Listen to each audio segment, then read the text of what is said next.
დამოუკიდებელი მკვლევარები დასახლების ბევრი პუნქტის ქვეშ, მხოლოდ მიწისქვეშა გვირაბების ქსელის და გალერეების სისტემის არსებობაზე კი არა, მთელი მიწისქვეშა ქალაქების არსებობაზე საუბრობენ. როგორც ისინი ამბობენ, პლანეტის ზედაპირის ქვეშ ჩვენთვის უცნობი ცივილიზაციების მიერ გიგანტური მრავალკილომეტრიანი გვირაბებია გათხრილი და ეს ყველაფერი არ არის. მკვლევართა ინფორმაციით, ეს გვირაბები ჩვენთვის ასევე უცნობი მაღალტექნოლოგიური აპარატებით არის გაკეთებული. ხოლო გვირაბები სხვადასხვა დონეზე მდებარე ქალაქებს ერთმანეთთან აკავშირებენ. ხმები მიწისქვეშა ცივილიზაციების არსებობის შესახებ მას შემდეგ გაჩნდა, რაც გასული საუკუნის შუა წლებში მოყვარულმა არქეოლოგებმა მიწისქვეშ პლანეტარული მასშტაბის ქალაქები და გვირაბები აღმოაჩინეს, რომლებიც აშკარად ხელოვნური წარმოშობის არის. მიწისქვეშეთში უმაღლესი ტექნოლოგიებით შექმნილ იდუმალი სამყაროს არსებობის ფაქტს ადრე ყურადღებას არ აქცევდნენ, თუმცა ცოტა ხნის წინ მეცნიერებმა დაადასტურეს, რომ მსგავსი სამუშაოების ჩასატარებლად ჩვენს ცივილიზაციას არც გამოცდილება აქვს და არც ტექნიკური საშუალებები გააჩნია. NASA-ს მკვლევარებმა ფრანგ მეცნიერებთან ერთად გიგანტური გვირაბების ქსელი მთელს მსოფლიოში აღმოაჩინეს.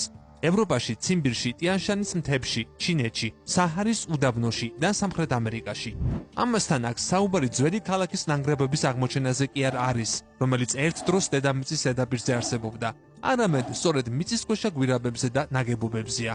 ცხადია, რომ ეს ყველაფერი ჩვენთვის უცნობი ტექნოლოგიებით არის შექმნილი. არსებობენ ექსპერტები, რომლებიც ამტკიცებენ, რომ მიწისქვეშა ქალაქების გარდა უზარმაზარ მიწისქვეშა არეებში, რომლებიც დედამიწის ზედაპირიდან 16 კილომეტრის სიმაღლეზე მდებარეობს, უცხო ცივილიზაციები დღესაც ცხოვრობენ.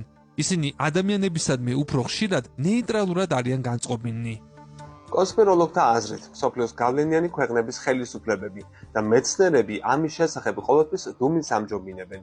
რადგან ამ ფაქტის აღიარების შემთხვევაში ადამიანის კოსმოსური წარმოშობის და დედამიწაზე ჩვენზე ბევრად განვითარებული ცივილიზაციების არსებობის ფაქტების აღიარებას მოუწევს. აქვე უნდა აღვნიშნო, რომ მიწისქვეშა ცივილიზაციების შესახებ გასაიდუმლოებული ინფორმაციის ნაწილი CIA-სა და NSA-ის ყოფილმა თანამშრომელმა ედ სნოუდენმა გაასაჯაროვა.